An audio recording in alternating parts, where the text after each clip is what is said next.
اور یہ اس لیے ہے کہ تمہارا آزمایا ہوا ایمان جو آگ سے آزمائے ہوئے فانی سونے سے بھی بہت ہی بیش قیمت ہے، یسوع مسیح کے ظہور کے وقت تعریف اور جلال اور عزت کا باعث ہے۔ اسی سونے کی خدا یسوع مسیح بات کر رہے ہیں کہ یہ مجھ سے لے لیں۔ اور پھر اس کے آگے لکھا ہے 18ویں آیت مکاشفہ کا 3 باب، آگے لکھا ہے اور سفید پوشاک لے تاکہ تو اسے پہن کر ننگے پن کے ظاہر ہونے کی شرمندگی نہ ہو۔ آپ نے دیکھا ہے کوئی ایسا دولت مند اور وہ ننگا ہو؟ سمجھ نہیں آتی، اسے بڑے اچھے کپڑے پہنے ہوتے، بڑے مہنگے کپڑے پہنے ہوتے، مگر یہ دولت مند جو آسمان کی بادشاہی میں داخل ہوگا، اس کے لیے پہلے ضروری ہے کہ وہ خداوند یسوع مسیح سے تپایا ہوا سونا خرید تاکہ وہ دولت مند ہو جائے، پھر سفید پوشاک لے تاکہ اسے پہن کر ننگے پن کے ظاہر ہونے کی شرمندگی نہ اٹھائے، اور آنکھوں میں لگانے کے لیے سرما لے تاکہ بینا ہو جائے۔ جو سونا ہے وہ ایمان کو ظاہر کرتا ہے، اور ایمان کس پر ہونا چاہیے؟ ہمارا خداوند یسوع مسیح پر۔ جس کا خداوند یسوع مسیح پر ایمان ہے وہ دولت مند، وہ کبھی نہیں گھبراتا۔ اس لیے یسوع نے کہا کہ کل کی فکر نہ کرو۔ جب ایمان میں ہوتے ہیں تو پھر کل کی فکر نہیں ہوتی۔ اور جو پوشاک ہے وہ روحانی پوشاک، اور پھر جو آنکھوں میں لگانے کے لیے سرما ہے وہ یہ خدا کا کلام ہے جو آپ کو بدی میں، سچائی میں، برائی میں، اچھائی میں فرق بیان کرے۔ اور وہ دولت مند شخص جس کی آنکھیں کھلی ہوں، جسے پتا ہو کہ کب غلط ہو رہا ہے کب صحیح ہو رہا ہے، کیا ہے زبردست۔ اس لیے خدا یسوع مسیح نے کہا کہ وہ دولت مند شخص جو ہے وہ آسمان کی بادشاہی میں داخل ہے۔ ہم کہیں نہ کہیں اپنی جسمانی غربت کو تو دور کرنے کی کوشش کرتے ہیں، مگر شاید ہم کم سوچتے ہیں مگر کم سوچتے ہیں کہ ہماری روحانی سٹیٹس، ہمارا روحانی سٹیٹس کیا ہے۔ ہم روحانی طور پر غربت میں ہیں، یا ہم امیر ہیں، یا ہم دولت مند۔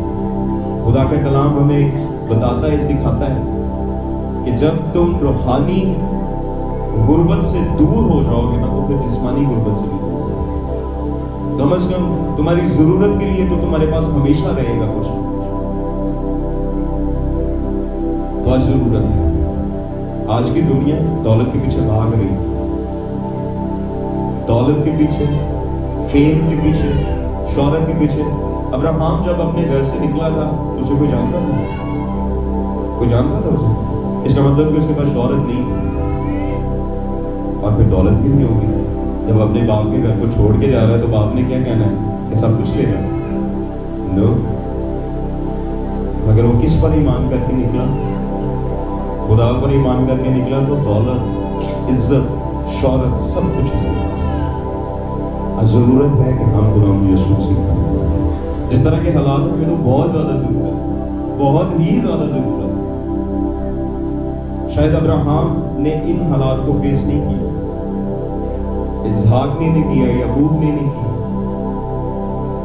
یوسف نے نہیں کیا، مطلب ہماری جیسی مہنگائی نہیں کی۔